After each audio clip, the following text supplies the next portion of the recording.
And we are live for an SEC Week 9 reaction. Goodness gracious, a lot to react to.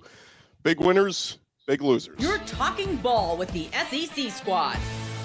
From Alabama to Tennessee, from Georgia to Oklahoma, from Auburn to Texas, it's the local experts of the Locked On Podcast Network bringing you scoops, breakdowns, and the most comprehensive preview of the upcoming SEC weekend. It's the SEC squad, and we have a seat for you. Hurt feelings and thin skin are prohibited. Squad up, you're part of the SEC squad.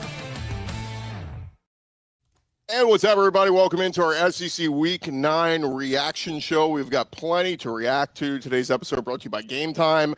Download the Gametime app, create an account, use our code LOCKEDONCollege, get $20 off your first purchase. Today we got Jay Smith, Locked On Sooners, Stephen Willis, Locked On Ole Miss, Luke Robinson, Locked On Bama. I'm Chris Gordy, Locked On SEC. And gents, let's start with we'll get to the Brian Kelly and LSU mess in a second, but we're going to start with the two teams that arguably should have won and let victory slip out of their hands. And that was South Carolina against Alabama and Mississippi State against Texas. Luke, let's start with Bama. When Lenore Sellers goes in and in the fourth quarter and South Carolina goes up 8, are you feeling like this ain't going to happen? No, it's rough, and I appreciate you coming to me first because I'm going to tell you, like every date I've ever had, you've got me for 10 minutes. Use them however you feel free. Now, all right, so, yeah, when Alabama stopped South Carolina and then they had the fumble or the touched punt or whatever it is, I was like, it felt like that should have been a penalty, but I wasn't sure what to call because everybody kept saying it's blocking the back. I was like, that didn't seem right. But it turns out Terry McCauley came out and said, yeah, that should have been Alabama's ball right where it was touched because the South Carolina player pushed the Alabama player into it, which you can't do.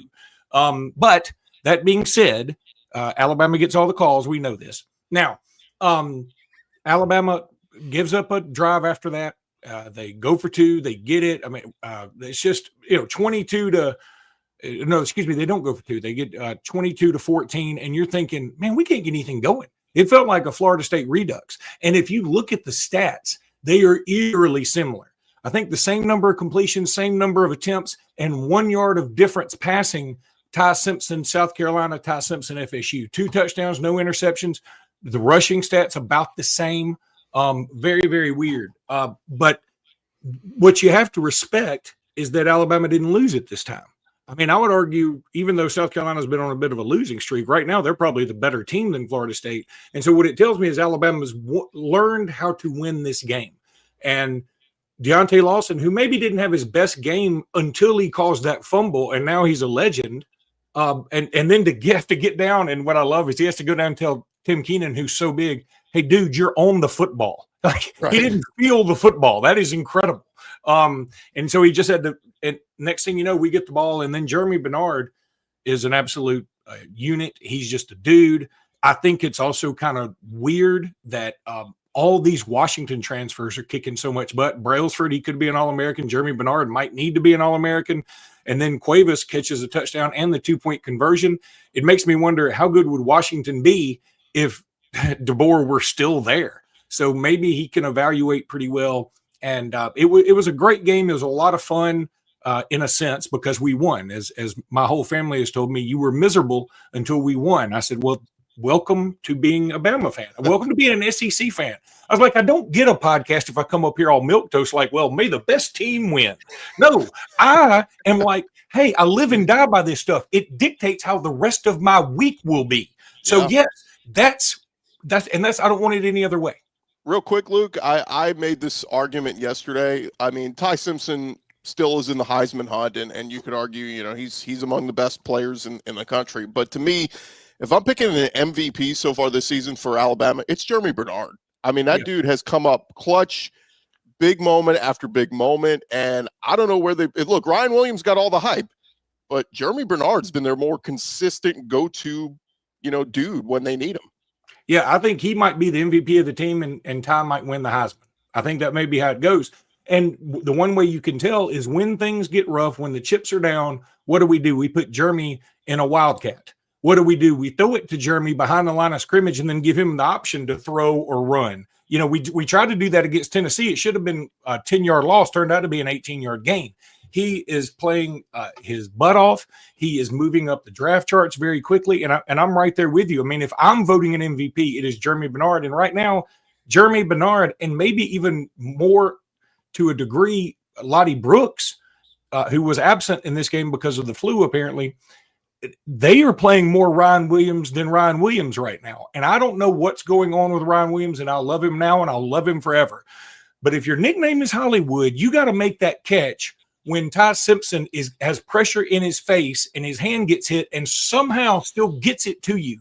It was like he lost all control of his motor functions soon as the ball touched his hands. I mean, they immediately sort of crisscrossed and he had this very weird scowl on his face and he just falls to the ground.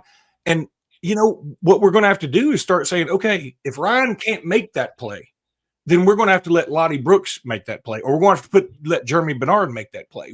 At some point, you've got to say, okay, he doesn't have it right now, and until we know he's got it back, we can't let him be the guy that tries to make those catches. Does Alabama run the table, Luke?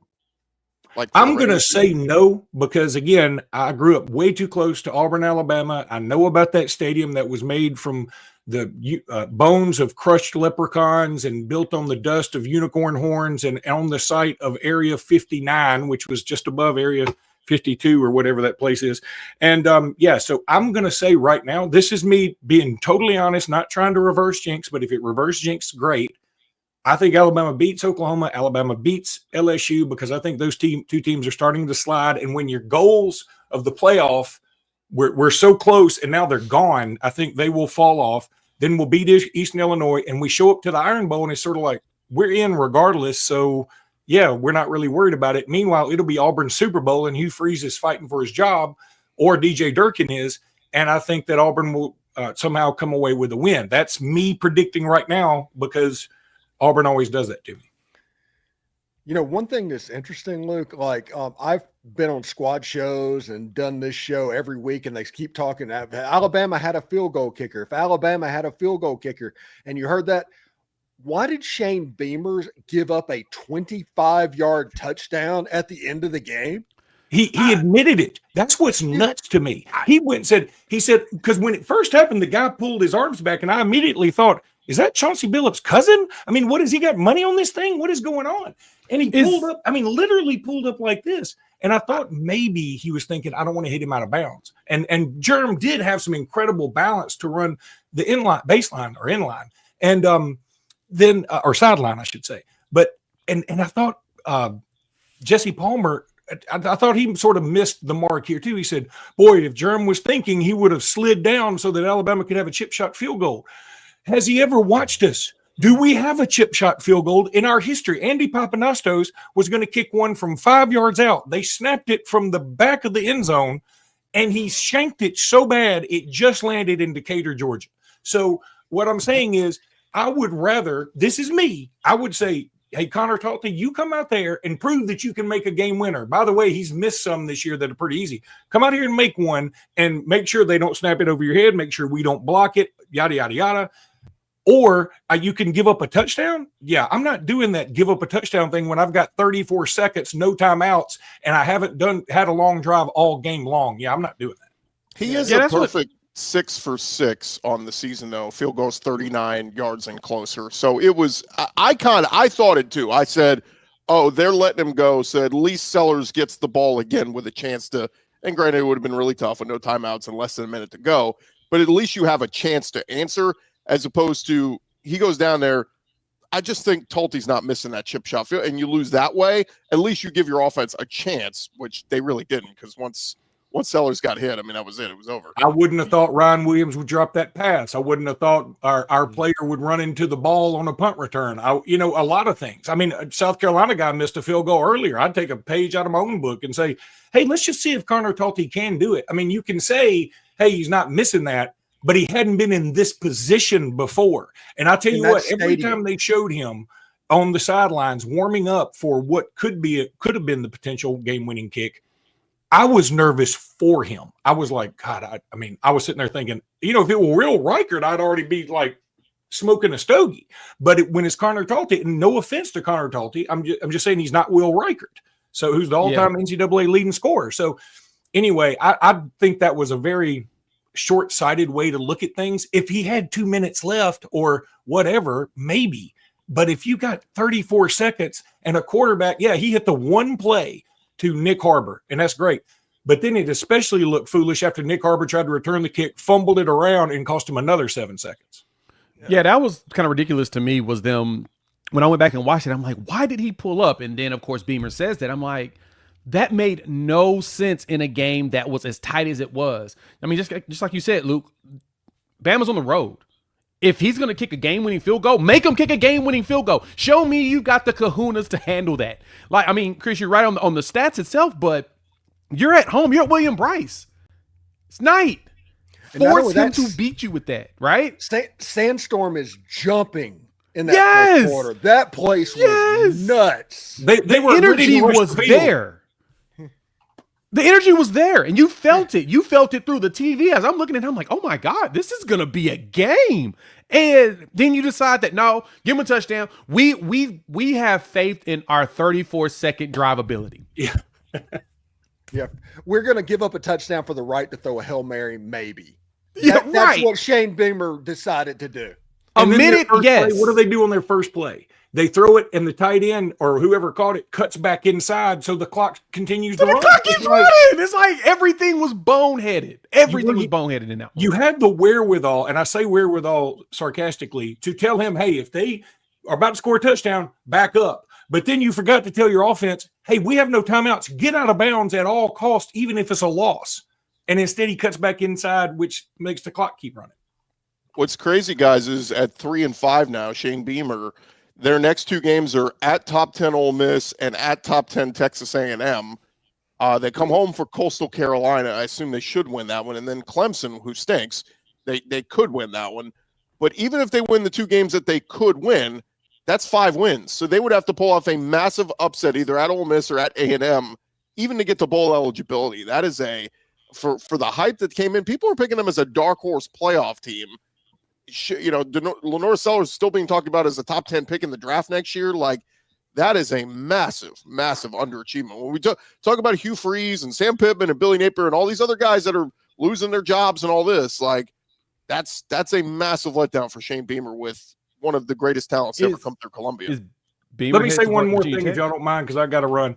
Somebody did point out Lawson had 12 tackles and had some pressures and a forced fumble. Yeah, the forced fumble was huge, and he did have a lot of tackles. I guess what I was thinking was there were a couple of times he had Lenora Sellers dead to rights, and Lenora Sellers is a dude and just a specimen, and he was able to get away from it. So I wasn't trying to say Deontay Lawson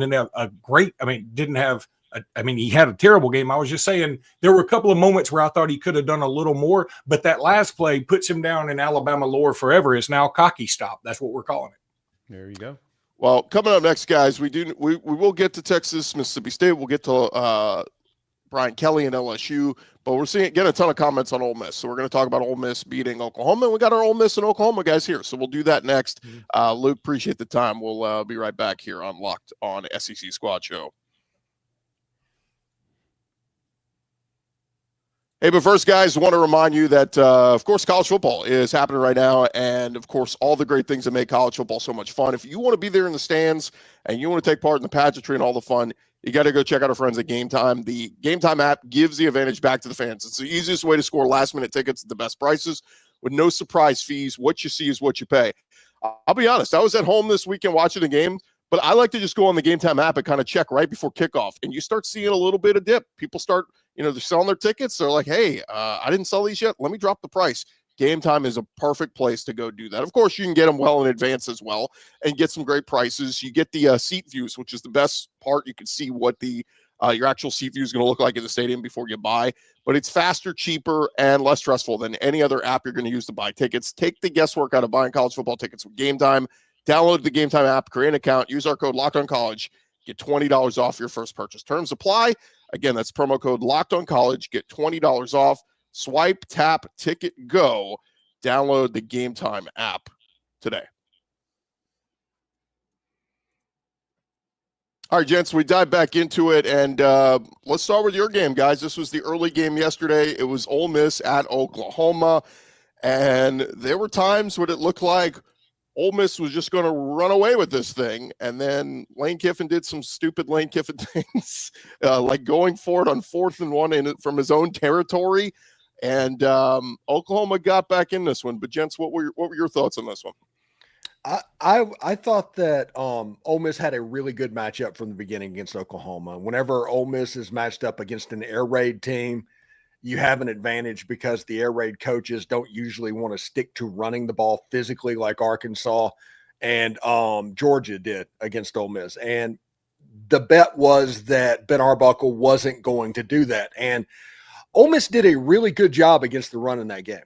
If you take away the 165-yard explosive play, they had like 70 yards rushing and they averaged like 2.6 per carry. They did really well against the run game, but it was a game that Ole Miss had to have. If Ole Miss won this game, 11-1 goes on the table, hosting a playoff game, maybe Atlanta goes on the table. Lane Kiffin is likely not going anywhere if Ole Miss makes the playoff. That gets taken off the table. And Ole Miss has everything in front of them. That special season that everybody was thinking about before the Georgia game, now it is all back on the table. And Trinidad Chambliss had a great game in this one, over 300 yards passing, over 50 yards rushing, including a couple of dimes, by the way, in that game that was absolutely necessary. This was a major game for Ole Miss, and honestly, it kind of felt like a corner was turned for this program, especially with what's on the schedule. Now, the next thing that needs to happen is that everybody needs to show up. They need to be completely focused, and they need to take care of South Carolina to get to the playoffs, because we all saw what happened a year ago against Kentucky. But it does feel like a corner got turned for this program. No, I 100% agree with you on that one. And you could tell that Ole Miss, like you said, Stephen, needed it and wanted it more. This was the game that Lane Kiffin typically loses. This was the first win on the road for an AP ranked team or something like that for Lane while he's been at Ole Miss or something like that. At the time, they beat Tennessee or something like that when they were ranked in 2021, but I don't think they stayed ranked. Right. Yeah, so it's been a while. But keep wearing your hat right. This Gary wants you to. Yeah.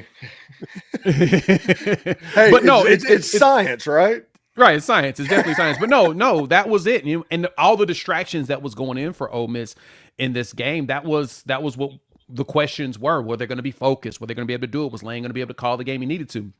Shout out to Lane. Shout out to Ole Miss. Shout out to Pete Golding. It was a masterclass on both sides of the ball. And I think the thing that jumped out to me the most in this, and I hope Ole Miss fans don't take this as shade whatsoever, because it's not at all.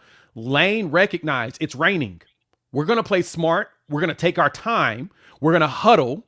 We're not going to waste. We're not going to go out there and try to be quick and run a whole bunch of tempo. We're going to make Oklahoma think. And at the same time, because I know Oklahoma is going to be aggressive, we're going to use that aggressiveness against them. And it was perfect. It's exactly what you're supposed to do as a coach, is adjust your game plan when you know the elements are going to be in your favor.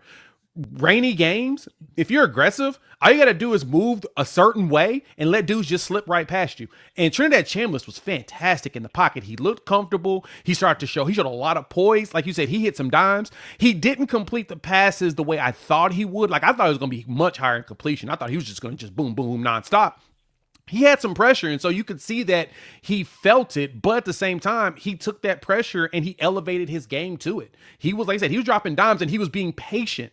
That, to me, was probably the key thing, was they used that aggressiveness against us. And then at the same time, on the defensive side, I don't know what the hell Ben Arbuckle was thinking, but Steven, you're right. We just refused to run the ball. We got the one big run. We busted out and was gone. And in this game, Xavier Robinson had 9 carries for 109 yards. 5 carries basically came with that 65-yard run, and he was getting some yards. We handed the ball 4 times left in the fourth quarter. 4 times. When you're running well, it's like we were. I guess what Superman gets his power from the sun. As soon as the sun came out, it looked like we knew how to play football again. Then we took the lead. I was like, oh my God, what happened? The krypton is gone. No more kryptonites on the field. Lane's kryptonite has worn off. And then he just pulled it right back out and said, no, I'm gonna give you a chance. But then Oklahoma said, no. We want Lane Kiffin to stay in Ole Miss. Here you go. You get it back because that going for it on fourth was crazy. But it's lame. You're going to get an erratic thing here or there or whatnot. The good thing is it worked out in the end. They forced only a field goal, didn't give up a touchdown, closed the game out. It was a masterclass in coaching more and then execution to go with it. I was impressed. Yeah, it was one of those things. They put Austin Simmons in cold on the goal line a couple of times that probably cost them several points over the day. And it's not that it's a thing against Austin Simmons. It's just that defense is so good and you're coming in cold. And Trinidad at that point has been a cheat code against that defense. And it just felt like you would use that a little bit more.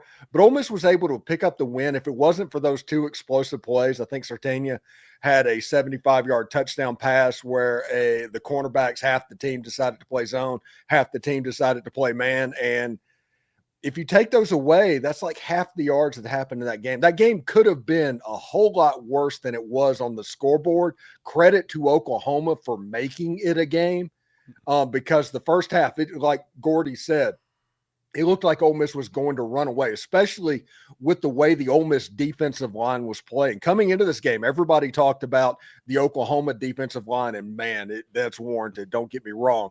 But the Ole Miss defensive line, Prince Willimon Mielon, Cam Franklin, those guys making plays on the line of scrimmage. John Mateer, or as we see in the comment, mid-tier apparently, did not have any time over the course of the game. I listen, Jay, I think that Oklahoma rushed him back. I think he rushed himself back. That's the problem is like he kept telling everybody, I'm good. His knee doesn't even look right. Like I know that he sprained his knee in the Auburn game before even Texas, and then he breaks his has a broken bone in his thumb. He looked hesitant. He would not make decisions.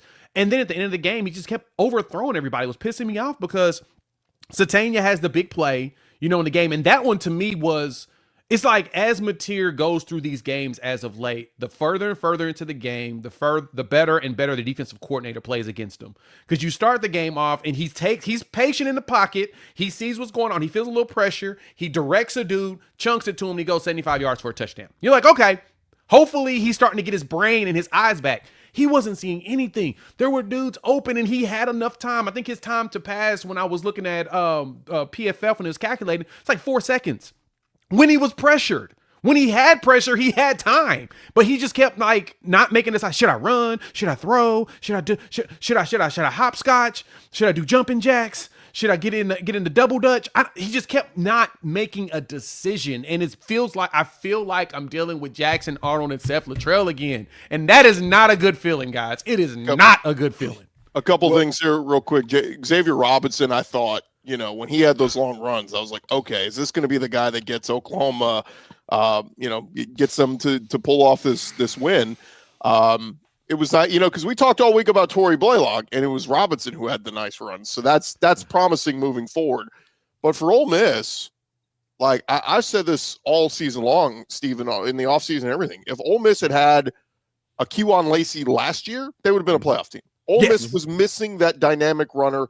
And I say it all the time, if Quinshon Judkins, I get it, there was some stuff behind the scenes and all this. If they had just been able to figure it out and be like, dude, just keep your head in the game. We just need you for this one season. I think Ole Miss would have been a playoff team last year, but the lack of the run game hurt them. Kewan Lacey, I get that Mizzou's happy with Ahmad Hardy, but how do you let that guy go? Like, if they had both those guys, they'd be incredible right now. Ferris State, I don't know, how the hell did everyone miss on this Trinidad Chambliss evaluation? Because he has been incredible. He was 140 pounds coming out of high school. He was somebody that it was a size speed thing. Yeah. And he got picked out on the basketball court. There's a couple of stories of Ole Miss writers that talked about it. The head coach at Ferris State actually saw him on the basketball court, went and saw him playing football as well, but that was his introduction. But he was a very slight guy. He had to redshirt his first year at Ferris State, and his second year, basically, he got injured. So while they were building up and everything, that's 2 years that he had a chance to get his body right, essentially. So that's what happened. It was a size speed thing. Well, which makes sense. I mean, which kind of honestly surprised me too. Like Ole Miss, y'all brought in Austin Simmons 2 years early, right? He skipped a grade at 2 grades and then decided to forego his senior year because he's smart enough to do it and head to college early. It's like, dang, physically, I was worried about his development coming in initially. I was like, dang, that's super early, especially for a quarterback. But he gets healthy, it's going to be fun. But I don't know why. I'm kind of irritated that even Pete Nakos even reported out there that Trinidad Chambliss was going to start in this game. It's like, well, why wouldn't you? The dude's been killing it this entire season. Like, why is this not even a story, guys? Like, what are we doing here? Let me just add real quick. Another guy, Steven, I've been Winston Watkins. I mean, with the receiving core with Caden Lee and Harrison Wallace and Dezon Stribling, like for him to emerge, true freshman, right? Like, he has been incredible for them. 111 yards in this game. And I saw somebody tweeted out last week, give them credit. They said, this dude's a freak, the speed, keep feeding him. Somebody tweeted that out a week ago. And look at what Winston Watkins did this week. So that's massive. Yeah, he's Sammy Watkins' either nephew or cousin. The former Clemson wide receiver. I think he played for maybe it was the Texans or somebody like that. Wow. Really good player. He was a 5-star on Rivals for a good portion of the last recruiting cycle as well. He came to Ole Miss and he has completely showed out. Everybody thought Caden Lee would kind of be the guy. And Caden Lee's being all right, but they just have so many weapons offensively. This is the difference from this team and last year's team. Last year, it would be Jackson Dart throwing hero balls to Trey Harris, and he'd catch the ball 11 times during the game. If you take away Trey Harris a little bit, there wasn't really a plan B. This year, there's 8 different receivers getting 3 catches in the game, and you don't know who to take away and who to double. Yep. That's the advantage that Trinidad Chambliss happens. I was talking to John Williams from Locked On Sooners. He's like, do you think Trinidad's better than Jackson Dart? And I was like, no, he's not. He's not a first-round quarterback. But what Ole Miss is, this offense is better than last year because it's so much even and so much spread out on the field, plus the Kejuan Lacey running game. There's just a lot of weapons that Ole Miss can go to. Real quick, guys, because we got some other games we got to touch on. But before we move on, Jay, we're getting in the comments. How are Sooner fans feeling about Brent Venables? We know last year was kind of disappointing, 6-6. They're 6-2 right now. So, let's not, run him out of town and all this. But some Sooner fan or some people kind of saying, what are Sooner fans feeling about Venables right now? Fire that man. That's literally all fans have been saying since he got hired back 4 years ago. It's literally fire him every single week. We're 6-2 and everybody wants him fired. Totally get it. Fire the man. You shouldn't lose at home. Fire him for whatever reason you want to fire. The defense didn't show up this week, which, like I said, masterclass on Lane Kiffin in preparing for the aggressiveness. He knew what to do. He knew how to shift everybody around and be prepared, but still fire the man. The defense didn't show up and dominate like they wanted to, so fire him 100%. Me, personally, and a lot of other fan sentiment, this is on Mateer and Arbuckle. They had the opportunities. Hand the ball off to a running back that's been causing problems, especially in the second half. Do it. Just run. Run through a MFer's face. You do that nonstop, you probably have a better chance. And Steven, you said it perfectly. That was kind of the Arkansas and the Georgia strategy. Just be physical nonstop. Just be physical at the end of the game. Wear that defense down. We didn't want to do that. We decided that it feels like Arbuckle wants John Mateer to succeed more than he wants the team to succeed. He's really just force feeding us Mateer right now, and I don't think he's 100% outside the thumb. I don't even think his knee's 100% because he sprained it against Auburn. So to me, it's stop force feeding us Mateer. Give it to the people that you've seen success with, which is your running backs, and just hand them the ball now. Do it. This is one last important thing. The ultimate unicorn happened in this game. Lane Kiffin and his offense had 35 minutes of time of possession against Oklahoma in this game. He normally goes about 25, 26 minutes in the game, but he had the ball for 35 minutes. And the second thing before we change games and all that, I have heard stories from Ole Miss people that went to Norman. Everybody talked about how cool of a town it was. Everybody to a person is talking about how great the fans are, the whole experience was. I genuinely think this rivalry is going to be a good thing for Ole Miss and Oklahoma because it does seem like both fan bases kind of like each other. Yeah, they enjoyed it. All I've heard was good things about the Ole Miss fans. It was a great time. Everybody enjoyed them in town, and a lot of people in Norman made sure to show them around well. But yeah, that unicorn of 35. Hey, you do that when you huddle and never go tempo. Genius. Yeah, Lane Kiffin talked about Brent Venables getting signals. He didn't mean stealing signals like Connor Stallions. He's just good at picking up on what you're doing because of the preparation. So Lane Kiffin decided to wait until after the 15-second mark when the microphone gets cut off to change over so the communication would be a little bit slower. That was a part of Lane's strategy in that game, and it kind of worked. There was a couple of times you were kind of able to get Oklahoma unhinged. One last thing, Jay. How'd you feel? Oklahoma got the benefit of the doubt with the refs for a couple weeks, and in this one, man, it was like every big moment, third down, it was like drives kept alive for Ole Miss. And so some people said Oklahoma fans must hate the refs this week. I tell everybody, don't let the refs determine your success. It's gonna happen, no matter what. You're gonna get the benefit of it, the doubt, and you're gonna be the one that takes all the pain from it. Look, pain don't hurt at this point. I'm used to refs ruin it for any team and every team every single week. I just think the roughing the passer when you just touch a quarterback above the weight, like that needs to go away. That's absolutely insane. Like it's tackle football, guys. You're going to get hit. Now, I'm not defending what was happening. That was a weak roughing the passer, how they called it. But if they'd have looked at it, it would not have surprised me to see it get buzzed down for targeting on the guy that hit him helmet in the back. to helmet. Yeah. Well, yeah, crown of the helmet into his back. Yeah. I would not have been surprised by that. But yes, the hit to the head, no, that didn't happen. All right. When we return, we plenty of SEC action we still need to touch on coming up next. All right, guys, it is the NBA season is back. No better place to get in all the action than FanDuel, the official sports betting partner of the NBA. If you miss the start of a game or you want to ride the hot hand, FanDuel, they have live bets on everything from who will score next to fourth quarter comebacks. We had some of those yesterday in the SEC. Plus, you can even combine your live bets into a same game parlay for a shot at a bigger payout. Keeps every game exciting, especially when your team's making that late push.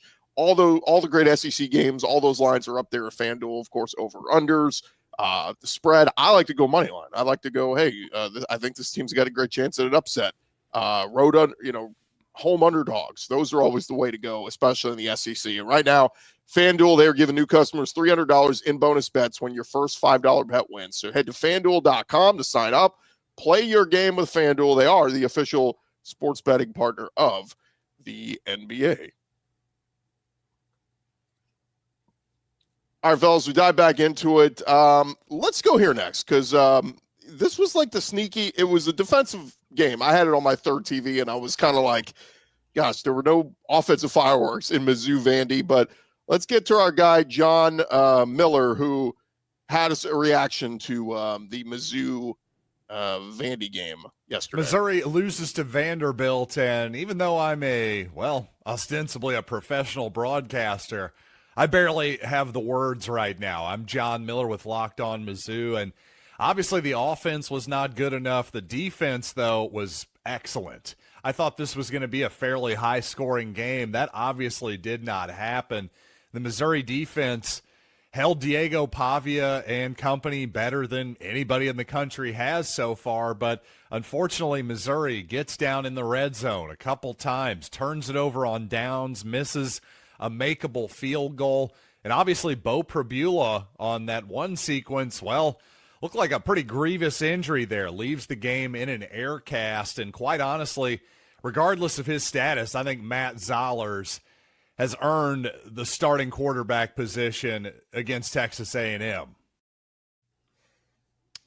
Yeah, it was an interesting game to watch. I mean, it was super close. Vandy gets a touchdown to make it 10-3, and then Mizzou goes down the field and ties it. Bo Prabula gets knocked out at the goal line, and it was a gruesome injury. His leg bent a different way. I would expect he's done for the year. But Matt Zollers came in and gave them something. This is the young kid that was supposed to be third string this year because Sam Horn was supposed to be the other guy. But what are you guys thinking of? I mean, one, it's a massive win for Vanderbilt to pull this one out because Diego Pavia didn't play great, but they found a way to win, and they're 7-1 for the first time since 1941. I brought it up in our group chat. The last time Vandy was 7-1, Joe Biden wasn't born yet. Like that's how long ago we're talking. That was before Pearl Harbor. Yeah. So, but on the flip side, Mizzou, they're going to have to run the table if they want to get to 10-2 and get to a playoff. But Any overall takeaways from this one from you guys? Diego Pavia and Vanderbilt just finding a way to just close it out was probably the most impressive thing I had seen. It's tough, right? Like the one thing that you want your team to do is to go to the end of the game and find the will to close it out. Halftime, it was 3-3. It's literally punt after punt after punt after punt after punt after punt. Nonstop. It was a full-fledged defensive battle, and you could see that both teams were, it felt like almost mirrors of each other in preparation, and they knew basically what everybody was doing. Everybody was coming. They were prepped, and it was bad. So from there, the struggle was in, and then Vanderbilt gives the ball up. It's like Clark Lee was just ready, and Diego was able to, like I said, close it out with that touchdown at the end, and I just got to give it to them, man. They gutted out a win that was needed, and I think that they're really, really legit going forward. Yeah, it's one of those things. I made a joke on Twitter or X or whatever it's called, that if for some reason it comes out to where it's Ole Miss versus Vanderbilt playing for the SEC championship, it needs to be a Jefferson Pilot game. It needs to be at 11:35, broadcast by the Three Daves with Rascal Flatts coming in with Bob that head.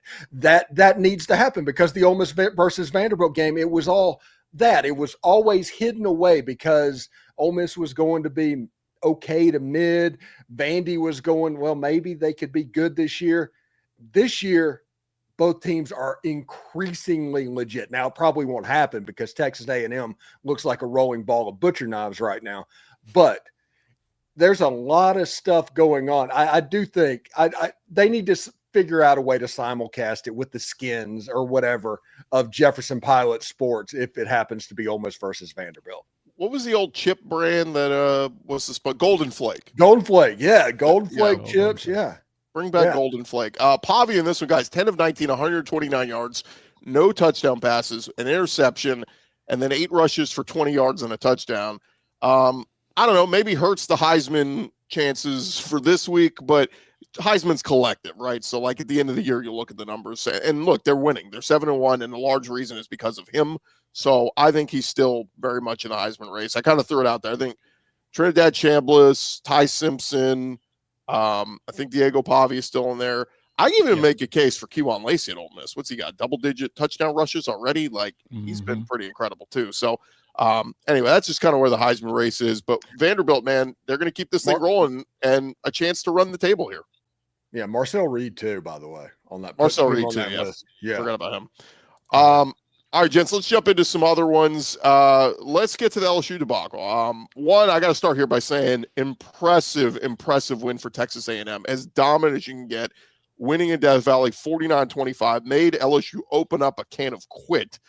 Marcel Reed, the running ability, the throwing ability. We talked about Mario Craver and Casey Concepcion.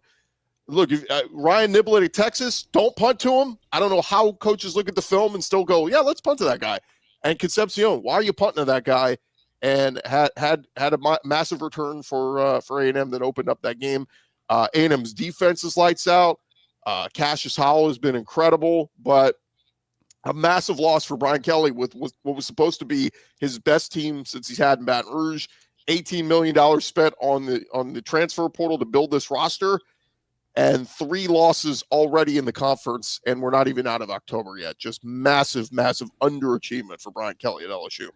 Yeah, and even worse news for Brian Kelly is it's a bye week. This is the one situation that you don't need people stewing, and then you have to go to Tuscaloosa. That's how it's all setting up. And this happened to Ole Miss against Kentucky last year. They weren't eliminated from the playoffs. They were still in it and all of that. But after that Kentucky game, it got weird. And there was kind of an up and down to the team last year. I do not know how this LSU team will perform after the 3rd loss, with them being eliminated before Halloween. Now, LSU, I thought, listen, I even made a comment in our little group chat that we have. I thought LSU played better in the first half than what we had seen. Yeah. I thought a lot of their stuff looked like it was starting to get fixed. When Casey Concepcion returned that punt, it was over. I have never seen an LSU team let go of the rope that quickly. Well, they had a halftime lead. They had a halftime lead, and then what happened was A&M gets the ball first. So LSU's thinking, all right, if we get a stop here, we get the ball back, we're going to control this thing and go down and score. Instead, what happens is A&M goes on a touchdown drive. They take the lead. LSU gets the ball back. They go 3 and out and then punt, and the punt return for a touchdown. And that was all she wrote. So a terrible, and this happened at A&M last year. LSU played great against A&M in the first half. And then the second half, they changed quarterbacks to Marcel Reed, and it was all A&M. Same thing happened here, but they didn't need a quarterback change. It was just A&M doing what they've done all year. And look, I'll say this. I was skeptical about A&M because I said all last week, they beat one ranked team on the season. That was at Notre Dame. All their other games, they were playing at home, and they were playing some of the worst teams in the SEC, Auburn and Arkansas, Mississippi. They're beating up on all the bad teams. This was as impressive as it gets. And the storyline that goes deeper here is Tommy Moffitt, longtime LSU strength and conditioning coach, was there under Nick Saban, was there under Les Miles, was there under Ed Ogeron. He always had, it was always the talk of, he had LSU, the strength training program. They were never going to lose in the trenches. Offensive and defensive line, they were always going to be tough. One of the first moves Brian Kelly made when he came in was, we're going to get rid of Tommy Moffitt. And he went to Texas A&M. Look at the trenches last night for LSU and A&M and tell me who had the edge. Tommy Moffitt is making a difference for A&M. They are a national championship contender at A&M, and LSU is trying to figure out buyout money for Brian Kelly. Yeah, LSU, they were Texas A&M was moving furniture in the entire game. Like, you just saw dudes getting moved around with ease. And Marcel Reed gave us a good game to where you feel more confident in being able to pick him long term, right? You don't have a lot of quarterbacks to me in college football today where you just feel like, okay, I can put this team on their back and be okay with it. I think Marcel Reed has entered that tier now. He's entered the tier of everyone feeling, especially in the SEC. You probably have, 5 quarterbacks in the SEC where you can say, they could put the team on his back and go forward. I think Marcel Reed has entered that tier, and that's something, that's a kudos to Mike Elko and them trusting him and letting him conform. Colin Klein out there calling a game of his life. And then Elko walking in, and that defense was good. LSU quit. That period. They quit. As soon as they gave up the lead, 15-14, and they gave up the lead? Yeah, it felt like LSU just said, man, the players, I'm good. I'm done. So I guess the question now is, as unlikable as Brian Kelly is he going to get fired at some point? Well, that's the problem. Is $53 million. At what point do the frustrations boil over that they finally decide to step up? At A&M, the frustrations boiled up with Jimbo. They said, look, we got to do this. Let's pull the trigger. Same thing with Billy Napier, although his buyout's not as big. But look at James Franklin at Penn State. Again, it got long enough that they said, we can't do this anymore. Here's the counter, guys, because I keep seeing people saying, oh, it's a massive buyout. There's no way. He's going to get at least another year. How do you sell to your fans next year buying tickets for LSU games when Brian Kelly still had? How do you sell that? Because you just sold. This is the best collection of talent we've ever had. It's year 4 in the program. By year 4 in the program, Nick Saban won a title at LSU. Les Miles won a title at LSU. And Ed Ogeron won a title at LSU. This was supposed to be Brian Kelly's year, and he massively underachieved. So I just, this is where the big money people, I don't know if it's Todd Graves at Raising Cane's or whoever, wants to step up and write that check. Because not only do you have to write that check for everybody to go away, you got to bring in a whole new staff. And hey, you want to get in the Lane Kiffin sweepstakes? Guess what? That's going to cost you a pretty penny. So that's where it gets really difficult. But again, on the flip side, how do you go to your LSU fans that they just announced they're going to go up on ticket prices for next year for parking and game tickets? And their home slate next year is incredible. Clemson and all these great teams coming in. I just don't know how you sell that fan base on, hey, guys, get that money in right now. Ain't nobody buying tickets to see Brian Kelly coach. Yeah, Ole Miss last year in 2024, they spent a ton of money on that roster, as everybody can imagine. Ole Miss didn't make the playoff. They had trouble raising that level of money this year. That is something that LSU is going to have to deal with as far as NILs. Like, hey, we need money for NIL. Will you donate? Well, maybe not this year. Maybe we're going to go down to Disney and take the family on a vacation instead. Ole Miss this year had some success. They're in a place where they could make the playoffs. So the next year, they're probably going to be able to raise money for NIL. It's such a quick turnaround, cyclical thing. I do not think whoever is the coach of LSU in 2026, whether it's Brian Kelly or otherwise, they will have another 20 million NIL roster. I think that in 2 years, they might. But this year is probably it could get weird in the offseason this year in more ways than one. I think a couple years ago, Lane would have ran to LSU for the chance to go coach at LSU. Somebody did bring up a funny suggestion. They said Lane as the head coach and Ed Ogeron as the defensive coordinator. I think that'd be really funny to bring Ed O back to Baton Rouge. The selling point on LSU is recruiting. It's a fertile ground for talent, and you don't compete with anybody else in state. So like Saban said a long time ago, you put up a fence around the state of Louisiana, and you win championships. Jamar Chase and Justin Jefferson fell out of the tree for Coach Ed Ogeron. All he had to do was just, hey, Joe Burrow, throw the ball to those guys. Justin Jefferson was a 2-star, right? Yeah, and then up to a 3 when he committed. Yeah. But still, like, but luckily, he's the little brother of another LSU player, so you had an idea of what the tree looked like. So, but it's just one of those things where it's like, again, I think Kiffin. But here's the thing: the landscape has changed. If Kiffin gets to the playoff with Ole Miss and feels like he can win a championship at Ole Miss, and they're going to up his pay to $11-12 million a year, why would you leave? Why would you leave for Florida or LSU? I saw somebody said expectations to win a championship is too high. I think I put a lot of teams in this boat. I think LSU, I put Oklahoma in this boat, Jay, Auburn, Tennessee.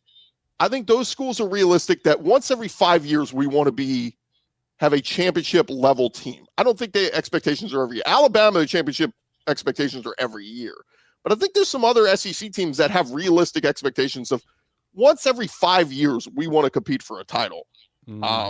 And it's just tough. Like that breaking news, the SEC is tough. Everybody can't be good. I said that when Texas and Oklahoma came in. It's hard to win in this conference. So, real quick, Channing fire Kelly as he was going off the field last night. That was a weird look. Well, what do you want him to do? I mean, they've been saying it was just a weird look. I'm not saying what do you want to do or they shouldn't do it. It's just something that you hear that and you're like, man, they're not even 500 at this point. Well, I tweeted this out really quick because I'm not trying to defend Brian Kelly, but like just take a step back. Like we're living in it. Take a step back. Brian Kelly at LSU has gone 10-4, 10-3, 9-4, and now he's 5-3. But you tell me, like Hugh Freeze, Auburn fans would love it if Hugh Freeze won 2 10-win seasons and a 9-win season. Sam Pittman at Arkansas, you would have loved that. Billy Napier at Florida, they'd be throwing him a parade. So, like, I get it. The expectations are high at LSU, but, like, it's not like he's been a complete failure there. He's won a lot of games. We're now at the point where you're dealing with Brian Kelly recruits. And that's season going 9-4, and now you're going 5-3. You feel like there is a regression on his ability to identify talent, acquire talent, and actually coach that talent. He was coaching off of Ed Ogeron's bodies on those 2 10-3 seasons. It's kind of the way it's assumed. So I understand the pain that a lot of these fans have. That's it. I mean, I get it. I mean, I didn't find out. I knew the SEC was tough. I said that when we came into this bad boy. A lot of us missed the 10-win seasons. I don't really care as long as you're constantly competing and you can try for a conference title every so many years, because I know that this isn't a conference built where, I mean, heck, Georgia was having some struggles, right? Like, Kirby Smart is still the best coach in the conference. People been questioning him this season. So it's tough, man. College football, you love it. Real quick, guys, we do have 3 games I want to touch on real quick. Tennessee absolutely routs Kentucky 56-34. No surprise there. Did have a Tennessee fan in the comments who said Joey Aguilar should be in the Heisman conversation. He was absolutely incredible yesterday, 396, 3 touchdowns. Hat tip to Cutter Boley. Kentucky, all their struggles with quarterbacks over the years, they seem to have found something in the redshirt freshman. 26-35, 330 yards, 5 touchdowns, 1 pick. Cutter Boley might be something if they can. We'll see what happens with the future of Mark Stoops there. But Cutter Boley in Lexington, if they fire Mark Stoops, other teams are going to come calling for Cutter Boley because this kid looks pretty damn good. But nice win for Tennessee, whose offense absolutely bounced back after the loss to Bama. Yeah, for the first time at Kentucky in 3 or 4 years, you actually have a quarterback that is homegrown that you can build off of. Yep. There's a little bit of hope for this Mark Stoops or otherwise. So Cutter Boley, he's a guy that made a couple passes in the Ole Miss game. He came in after Calzada got injured, and he made a couple passes like, okay, I can see you, and you can see him progressing now. So, yeah, I don't see that Kentucky is going to win games this year, but they should at least have hope for the football program at this point. Me too. I agree. He walked out there with a level of confidence that I was surprised by. You don't get very many. Like sometimes you get those players that'll come in and they're so naive to the situation and they'll just go out there and just do it and not really think about it. They just make it happen. Like playing backyard ball, which is awesome. After a while in the SEC, backyard ball comes to bite you in the tail. I've seen it before. But he plays with a confidence that I was completely surprised by. Like, man, he's just playing ball and he's gonna figure it out. It's like he doesn't have expectations even in his mind to win the game. His expectation is make this game competitive and go have some fun, and he's doing it. Can't be mad at that. Real quick, they host Oklahoma this weekend, Jay. Then it's New Mexico State at Florida, and then home for Vanderbilt. Outside chance if Tennessee wins these next. I mean, if they win these next 4, they're in the playoff, but they just have no room for error here. But do you guys think Tennessee's a playoff team? I will believe Tennessee will beat Florida in Gainesville when I see it happen. Yeah, me too. And it's nothing even against them. It's just it just hasn't happened. So just show me it, and then I can say, yeah. I mean, they have a chance of winning 5 straight at this point. So it's an opportunity. I just saw the spread dropped on FanDuel for Oklahoma, Tennessee. We're a 3.5-point dog. That means neutral site. It's a pick 'em. That is not what I would have expected at all after last week's debacle, because I mean, there's still no faith in John Mateer bouncing back yet from whatever voodoo was put on him after that injury. And I don't know what Ole Miss just did offensively. Yeah, that's what I'm terrified about. It's like, I mean, hopefully the weather's better and we can actually get traction and look better. Knoxville, they have a very nice field at Neyland, so we may get lucky. I'll be out there for that one, and so I'll just be out there to watch it in pain as I watch, that happen. So, but hopefully Oklahoma actually shows up. But no, it's going to be a very interesting 4 weeks for Tennessee. Oh, and inject a 9-2 Vanderbilt against a 92 Tennessee in my veins. Oh my God, I want it. Actually, give me Vanderbilt with only 1 loss going into that game. Oh my goodness, that would be so electric. One other one here, guys. Auburn gets the win over Arkansas, 33-24. Dog. Maybe not what Auburn fans wanted, because I thought the headline today would be Hugh Freeze is fired. But give me this one. Give me this one. I got to say it because this is the thing that baffled me. And it's amazing that it took this long. Brooks Austin, who the film guy, he's been on Feinbaum. He's done a few shows. And he's been talking about how turnover problem for Auburn is Hugh Freeze. It's not the quarterbacks. Totally get that, because with the RPO, it's too many decisions have to be made, blah, blah, blah. Totally understand him with that. Jackson Arnold gets benched after throwing a pick 6 to his former cornerback, Kenai Walker, who was at Oklahoma with him. The dude read the play. He knew exactly what was coming, snatched it, took it to the house, got the dude benched. Why didn't we do this a long time ago? Didn't Austin Daniels go out there and cooks? I mean, I said this about Jackson Arnold going there. Don't start him year 1. Let him sit for a year. Let him get himself going. He's got immense talent. Do not play him year 1. They did it. And when you benched him, you mount a comeback and win. Ain't that crazy? Kind of crazy how that happens. Yeah. Well, it's I don't know. I think Auburn fans are very torn here, because it's like, where do you go from here? What if now he beats Alabama last week? Like, you're not firing Hugh Freeze, and so I don't know.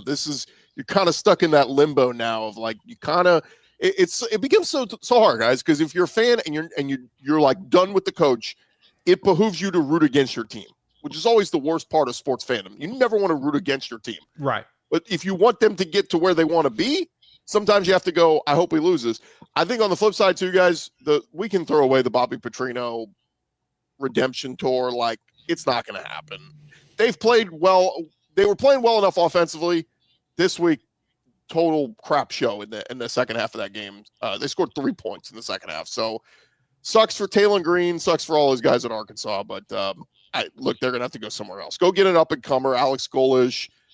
Who's the guy? John Summerall, one of those guys. We'll see. Or Eric Morris. Yeah. And Eric says Hugh Freeze has trapped Auburn. They're scared to fire Freeze.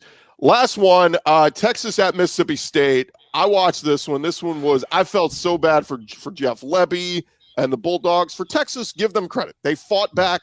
They found an offense. Arch Manning suddenly decided to throw the football and look good. Like in the second half of this game, it was incredible. Of course, he gets knocked out in overtime. Matthew Caldwell throws the game winner. But, yeah, man, give Texas credit. This is the second week in a row. They went on the road in a tough SEC environment and found a way to pull out a miraculous overtime win. Yeah, two things on this one. First of all, this is the first team that Arch Manning has seen twice, and that matters. There's probably a little bit of a comfortability factor with Arch Manning, and he was able to throw for over 300 yards. He led Texas on that comeback in the fourth quarter. It was a great game by Arch. I know I poo-poo on Texas all the time. 24 points in the fourth quarter and overtime, winning that game, that's a big deal.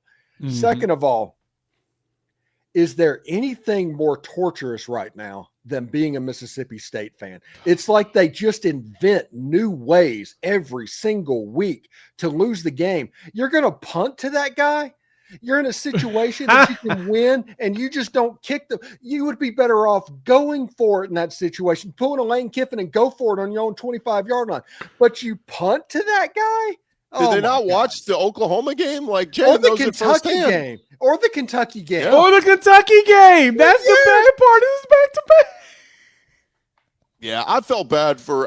By the way, the Brandon Walker over at Barstool. I don't know if you guys saw it. He was at the game, and they put a whole compilation of him like getting so excited that Mississippi State's going to get their first SEC win in years and all this, and then the absolute heartbreak and letdown that happens. But something to watch in this one. Like, I said this against Kentucky. I thought Arch was going to get going, and that was going to be his big stat booster and get his confidence. Didn't happen last week, but it seemed to happen this week. But he left the game in overtime with appeared to be a concussion. Let's watch that this week, because if he's in concussion protocol, maybe he doesn't play next week, and they got to go with Caldwell. Certainly something to watch, especially when they're playing a big game against Vanderbilt. Hosting Vanderbilt, I feel like Arch they'll clear him and he'll be ready to go, but just something to keep an eye on there. I don't know. I think we might be on Wally Pitt watch. That's all I'm saying. Yeah, for Matthew Caldwell? Baffling. Compared to what we've seen, yeah. I know there's a lot of money in on Arch and everything. Caldwell and all that. Yeah, Caldwell, if he just can be a game manager with the weapons that you have at Texas, all of a sudden that offense could look good. All you need, as you said, Gordy, second half, Arch decided to throw the ball. All you need is a dude that's willing to throw it. Like, that's the one thing I gave props to Lane Kiffin for, is he keeps finding quarterbacks that have no fear and just chunking it. Mm-hmm. Like, I got wide receivers. I'm a 50-50 some of these balls if I need to. Here you go, guys. Show me you can do it. No fear. That's what they need. If they had a dude that just throws the ball, I think that to me, you might go with Caldwell. I think you'll be all right. Well, guys, we'll kind of leave it there. We keep getting these anonymous people tweeting. There's an announcement to be made at LSU. There was nothing out there yet, so whatever. I wish. I mean, 53. Who's waking up this morning saying, "Here's 53 million"? I mean, well, Pete Nakos has said there's a staff shakeup expected at LSU. Sources tell Shea Dixon and him. Well, fire the damn Joe Sloan needs to be gone yesterday. I mean, that's absolute. LSU not being able to have a running back that is dominant, it should be a fireable offense to begin with. How about you have a returning 4,000-yard passer who can't throw for 200 yards a game? He's injured. Whoever the offensive coordinator puts him out there, you should just be rolling with the president right now. I mean, he's obvious. He hasn't been right since fall camp. And Van Buren, you have a talented defense. Call the game around that defense, play complementary football, and win games. Look at Colin Klein at Kansas State. Like, that was when A&M hired him, everybody praised it, said this is going to be a hell of a hire. Look at what that offense is doing. Colin Klein's a damn good OC.